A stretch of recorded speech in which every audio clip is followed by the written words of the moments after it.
Coucou tout le monde. Aujourd'hui on se retrouve pour une nouvelle vidéo de patinage artistique sur comment bien choisir son matériel sportif. Donc dans un premier temps je vais lancer l'intro et puis ensuite let's go, on commence la vidéo, c'est parti.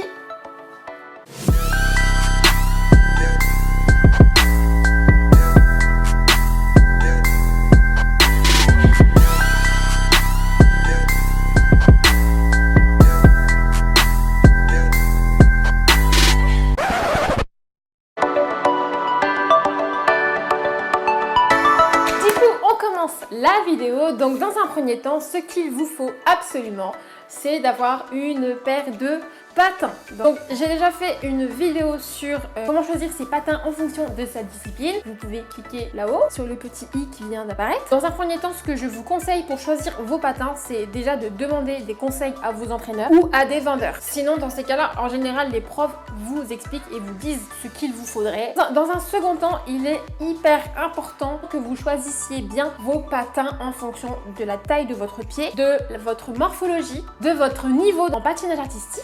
Il faut que les patins soient bien adaptés à vous. Donc le choix des patins est vraiment très important. Donc ne négligez pas, vraiment faites attention quand vous choisissez vos patins. Et puis surtout, demandez conseil à vos entraîneurs ou vos entraîneuses, vendeurs. Non, je suis là pour vous conseiller. Voilà, je suis la troisième solution.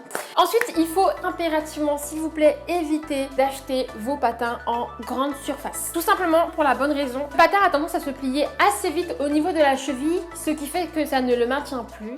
Et donc du coup c'est pas du tout ce qu'il faut. Il faut quand même une bottine qui soit rigide et qui vous permette de plier sans que le patin se casse. Et voilà, que ça maintienne bien votre cheville, parce que si ça ne maintient pas bien votre cheville, ça peut être dangereux, voilà, vous pouvez vous blesser. Donc évitez vraiment les patins en grande surface. Et donc comme je l'ai dit tout à l'heure, vous pouvez aller voir ma vidéo sur comment choisir ses patins en fonction de sa discipline si vous avez besoin d'acheter des patins. Voilà.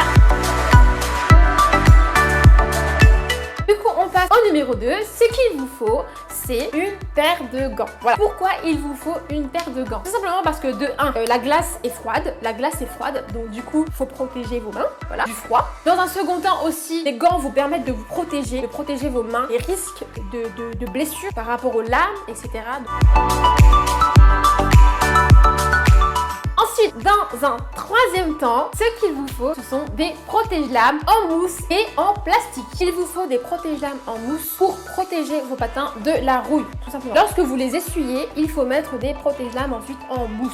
Par rapport aux protège-lames en mousse, comme ceci, voilà. Donc là, on a des protège-lames en mousse que vous mettez sur les patins pour protéger les lames de la rouille. Ça permet aussi de protéger vos lames du coup, et du coup de vous protéger vous lorsque vous déplacez vos patins. Ça évitera aussi que vous vous blessiez. Voilà, tout simplement. Dans un second temps, il vous faut aussi des protège-lames en plastique. Pourquoi? Tout simplement pour pouvoir vous déplacer entre le vestiaire et la piste. Donc ça évitera d'abîmer vos lames sur le chemin, tout simplement. Et il faut impérativement éviter d'utiliser ces protège-lames en plastique pour protéger vos lames de la rouille. Au contraire, là, ça va carrément accélérer la rouille de vos lames. Donc, ne faites jamais ça. Pas de protège-lames en plastique sur vos lames. No.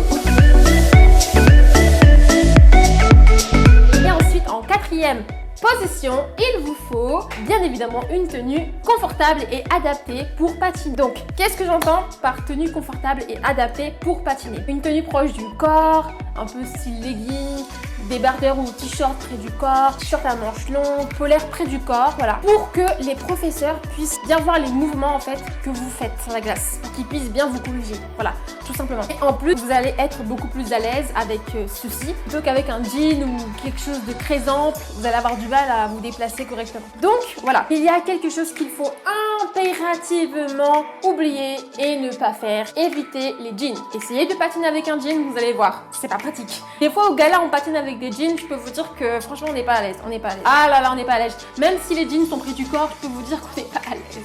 On n'est pas à l'aise, voilà. Donc les jeans, évitez les jeans, évitez les jogging, évitez les gros manteaux, les gros pulls, les écharpes autour du cou et privilégiez les vestes près du corps, les polaires, les t-shirts, les débardeurs à manches longues, enfin voilà, des t-shirts de sport, des vêtements de sport, mais près du corps, des leggings, des pantalons de sport près du corps, voilà.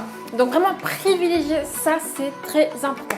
Voilà, donc nous avons fini la vidéo. J'ai cité les 4 choses qu'il vous faut absolument pour commencer le patinage artistique. Je vais d'abord récapituler. Dans un premier temps, il vous faut une paire de patins. Dans un second temps, il vous faut une paire de gants. Dans un troisième temps, il vous faut des protège-lames en mousse et des protège-lames en plastique. Et enfin, dans un quatrième temps, il vous faut une tenue adaptée et confortable, simplement pour patiner. Voilà, donc j'espère que cette vidéo vous a plu.